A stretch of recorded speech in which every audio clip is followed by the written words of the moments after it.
Top quality और consistent performance के लिए सिर्फ सिल्वर पंप्स। टॉप क्वालिटी और कंसिस्टेंट परफॉर्मेंस के लिए सिर्फ सिल्वर पंप्स, नाम याद रखना।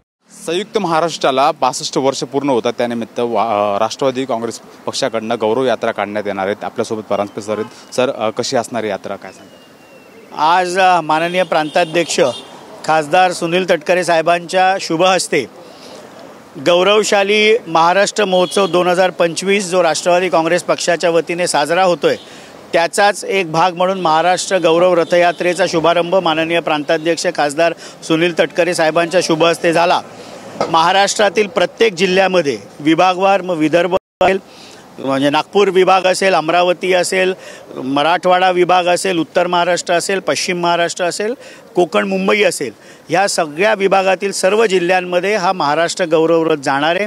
महाराष्ट्रातील तमाम म्हणजे छत्रपती युगपुरुष शिवाजी राजांचं जन्मस्थळ शिवनेरी ते अगदी रायगड, प्रत्येक छत्रपती शिवाजी महाराजांच्या किल्ल्यातली पवित्र माती, महाराष्ट्रातील पवित्र नद्यांचं पाणी, महाराष्ट्रातील शिवशाहू फुले आंबेडकरांची विचारधारा जोपासणाऱ्या प्रत्येक ठिकाणी हा गौरव रथ जाणार आहे। आणि तिथली मंगल पाणी आणि मंगल मृदा ही घेऊन 1 तारखेपर्यंत हे साही महाराष्ट्र गौरव रथ हे मुंबईत पोचतील। आणि मुंबईमध्ये 1 तारखेपासून 4 तारखेपर्यंत जो गौरवशाली महाराष्ट्र महोत्सव राष्ट्रवादी काँग्रेस पक्षाच्या वतीने महाराष्ट्राच्या निर्मितीला 65 वर्ष होत आहेत, या निमित्ताने जांभोरी मैदान वरळी इथे होणार आहे।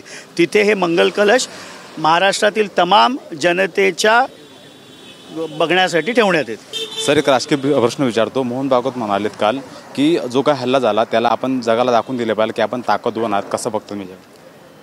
पहलगाम इथे जो भ्याड आतंकवादी हमला झाला याच्यानंतर प्रचंड संतापाची आणि चीड ही भारतातल्या जनतेमध्ये आहे।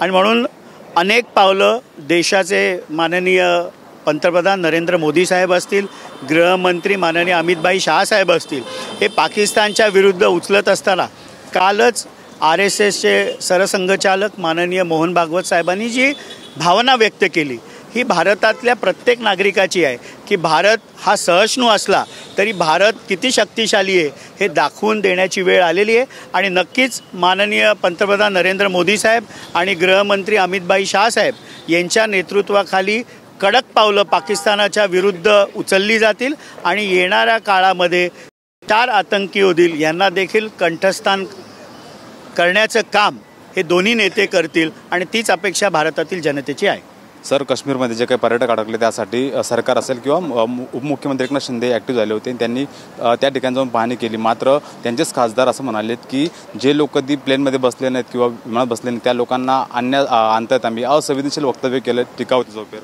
महाराष्ट्रामध्ये कुठेही संकट आलं की शिवसेनेचे मुख्य नेते, राज्याचे माजी मुख्यमंत्री व आत्ताचे उपमुख्यमंत्री माननीय एकनाथरावजी शिंदे साहेब मदतीला धावून जातात।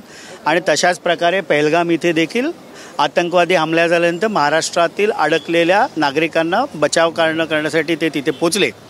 जे शिवसेनेचे खासदार नरेश म्हस्के यांनी जे वक्तव्य केलं आहे अत्यंत दुर्दैवी आहे। आपण ज्या जनतेच्या मतांमुळे निवडून आलो ते भान त्यांनी ठेवायला पाहिजे होतं। आणि मला विश्वास आहे की माननीय उपमुख्यमंत्री एकनाथरावजी शिंदे साहेब देखील त्यांच्या या वक्तव्याला मान्य करणार नाही। धन्यवाद सर आमच्याशी बोलल्याबद्दल। कॅमेरापासून चरणसह मिहिरा ढाकणे, TV9 मराठी, मुंबई।